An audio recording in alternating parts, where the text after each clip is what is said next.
प्रातः क्लास चल रहा था 7 मार्च 1968 गुरुवार को 5वें पेज के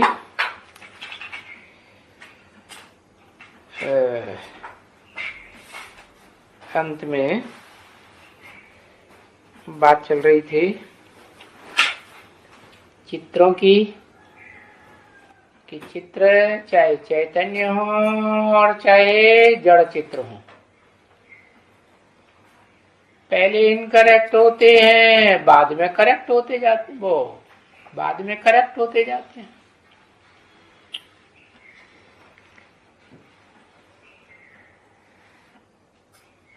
तो बताया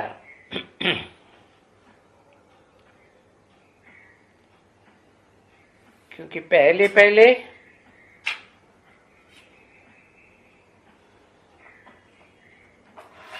जो भी चैतन्य चित्र हैं या जो भी जड़ चित्र हैं,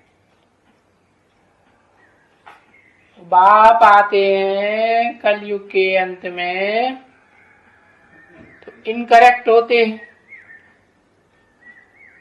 फिर बाप युग के द्वारा उल्टी चाड़ी चढ़ाते हैं।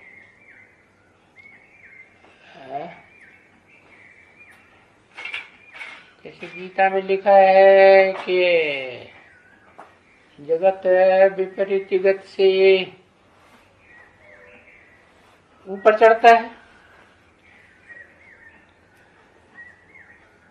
तो बाद में वो करेक्ट चित्र होते जाते हैं। ये तो होता ही है, कोई भी चित्र पहले इनकरेक्ट फिर बाद में करेक्ट। तो बच्चे जो स्कूल में बैठते हैं तो इनकरेक्ट होते हैं पहले, और फिर पढ़ के करेक्ट होते जाते हैं। इम्तिहान में पास होते जाते हैं। तो ये सभी बातें बहुत समझने की हैं। एक दफा तुमको सीढ़ी याद रहती है, तो जब याद रहती है तो याद करते करते तुमको 84 जन्म पूरे याद आ जाते हैं अच्छी तरह से। तो जिसको याद आते हैं 84 जन्म, उनको तो फिर याद ही रहेंगे कि भाई हमने 84 जन्म पूरा किया। हम इस बेहद नाटक के रंगमंच के एक्टर्स हैं। हाँ, अभी कलयुग के अंत में हमारा पुराना चोला है। अभी तो हमको आत्मा को अपने आत्मलोक घर में जाना है।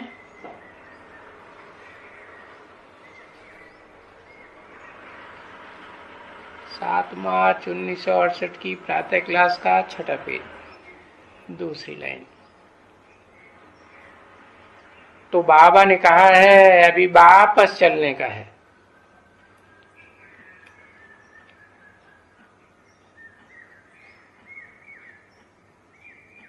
ये रावण का धाम है नरक धाम। कहेंगे नरकासुर का धाम। अभी वापस चलना है तो ये सब पुराने शरीर छोड़ देने के है ना। और मैं तो आता ही हूँ, मुझे बुलाते ही हैं कि आकर हम पतितों को पावन बनाओ।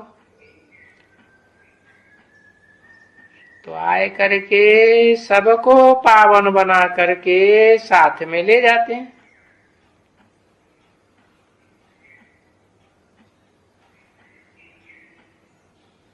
तभी तो ये तो जैसे काल को बुलाते हैं ना, सो भी कोई एक काल को ही नहीं बुलाते, महाकाल को भी बुलाते हैं। तो फिर महाविनाश होता है। इसको कहा जाता है महाविनाश। बाकी तो शरीरों का विनाश तो जन्म जन्मांतर होता आया है, और महाविनाश तो कलयुग के अंत में ही होगा ना।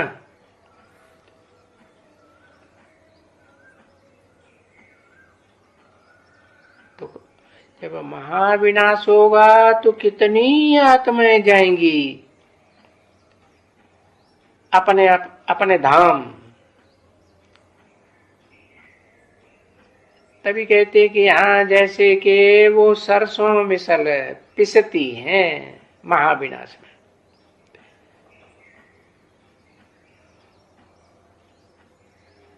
जैसे वो तेली की धानी होती है ना, उसमें सरसों के छोटे छोटे दाने पिसते हैं, तैसे यहां भी सब सरसों पिसती है, और फिर उनमें से तेल निकलता है। तेल माने ऊर्जा, ताकत। कौन सी ताकत? आत्मा रूपी पावर, मन बुद्धि की पावर। तो देखो है क्या, जो पाप साफ करते हैं ना, उनका भी तेल निकलता है। कैसे? सजाएं खा खा करके।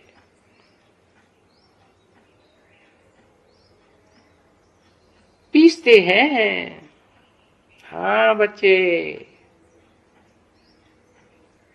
कोई कढ़ाई से जैसे कोई कटते हैं, कोई क्या होते हैं, कोई क्या होते हैं। तुम लोगों ने देखा है, गरुड़ पुराण पढ़ा है, सजाए कैसे खाते हैं। और बाबा ने तुम बच्चों को सजाओं का भी साक्षात्कार कराया, सजाएं दिखलाई हैं। अब ये तो मालूम ही नहीं है कि ये कच्चे थे,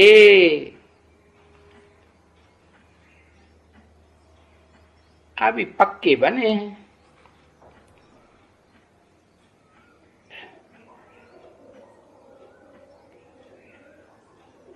तो वो समझ में आए ना। ओहो, ये ज्ञान तो वंडरफुल है।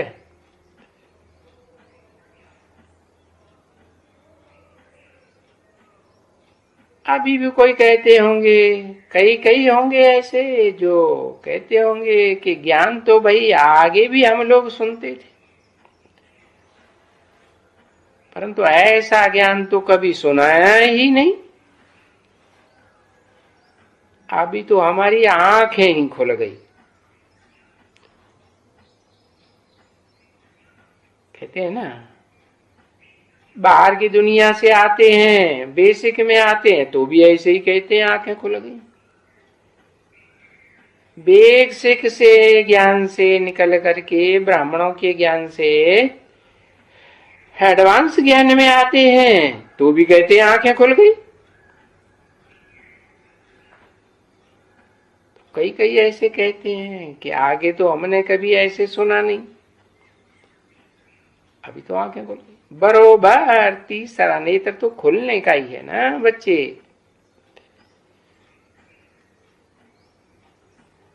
बाकी सर्वव्यापी तो नहीं कहेंगे ना।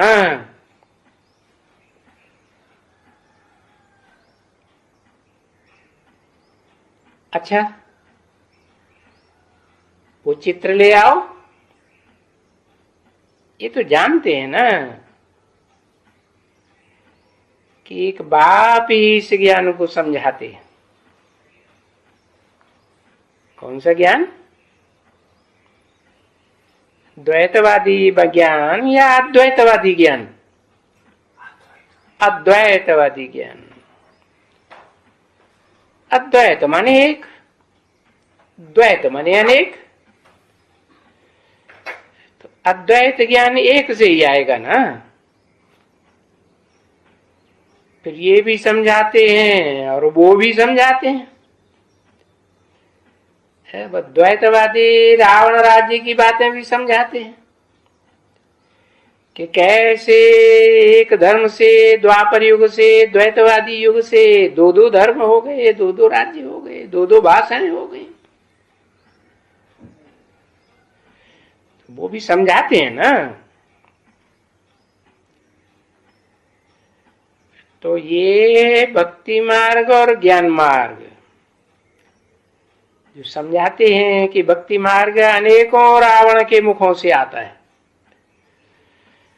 ज्ञान मार्ग एक राम के मुख से आता है। रामलीला में दिखाते भी हैं, राम को एक मुख, रावण को अनेक मुख। अभी बाप की वाणी चलती है और बाबा ने तो बता ही दिया, राम बाप को कहा जाता है। तो कभी इनकी चलती है, कभी उनकी चलती है। तो जैसे वो शिष्य और गुरु होते हैं ना, तो ये हो गए शिष्य और गुरु। कौन है? कौन हो गए शिष्य और गुरु? राम हो गए गुरु और कृष्ण हो गए, कृष्ण बच्चा हो गया चेला, बच्चा। तो वो गुरु उनको सिखलाते हैं।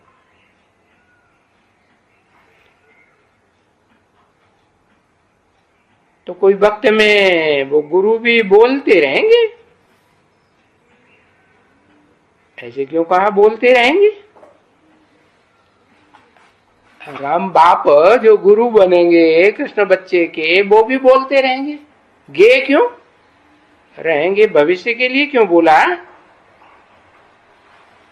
क्योंकि ये वाणी तो 68 की है ना, तो वो उनको भी इशारा देंगे है। गुरु उनको भी इशारा देंगे कि भाई जो हम बताते हैं वो तुम भी बताते जाओ। फिर वो भूलेगा, कुछ और मिक्स करेगा। इंटरफियर करता है ना कृष्ण की आत्मा? नहीं करता? भूलेगा, इंटरफियर करेगा, तो फिर वो उनको समझाते जाएंगे। एक तख्त पर बैठे हैं,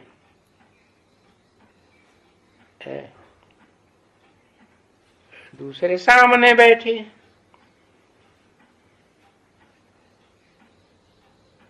तो जो सन्मुख बैठते हैं वो कौन है?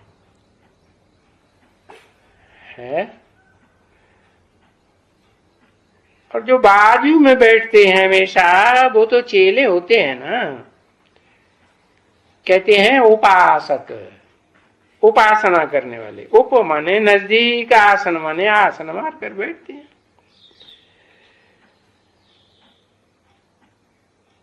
और जो अनन्य चेले होते हैं ना,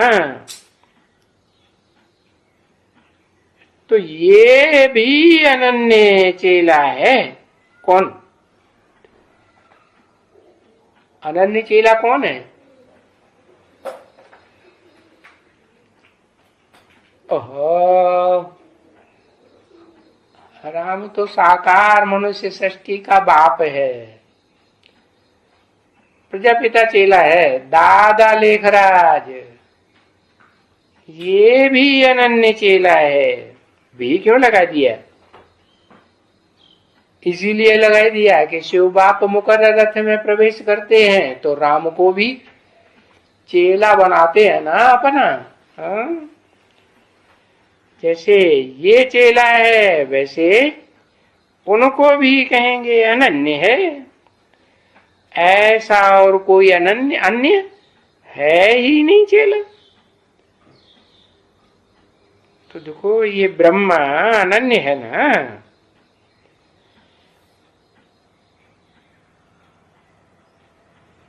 अब कहते हैं त्रिमूर्ति ब्रह्मा विष्णु शंकर,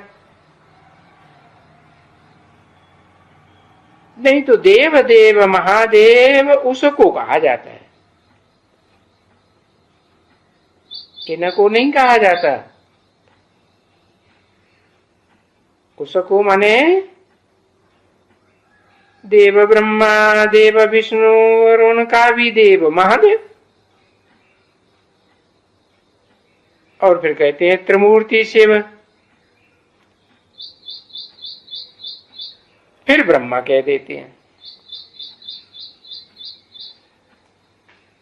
तो भाई महादेव तो शंकर हुआ या ब्रह्मा हुआ?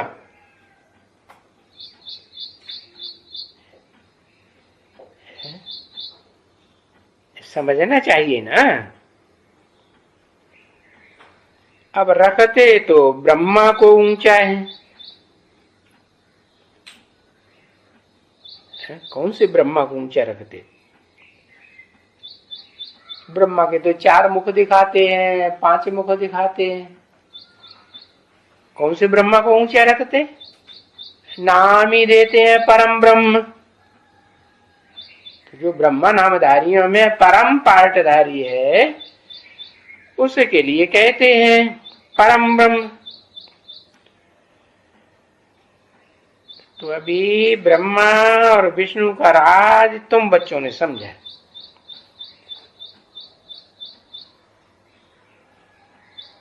इसे ईश्वरीय विश्वविद्यालय में जो विद्यालय के प्रजापिता ब्रह्मा मुखवंशावली सर्वोत्तम कुलभूषण सुदर्शन चक्रधारी सभी सर्वसिबुल आज्ञाकारी वफादार फरमान बरदार बच्चों के प्रति रूहानी बाप व दादा का नंबरवार पुरुषार्थ अनुसार याद प्यार। और सबको आज गुरुवार के दिन याद प्यार और गुड मॉर्निंग। बच्चों प्रति रूहानी बाप दादा का याद प्यार और गुड मॉर्निंग। रूहानी बाप की नमस्ते। ओम शांति।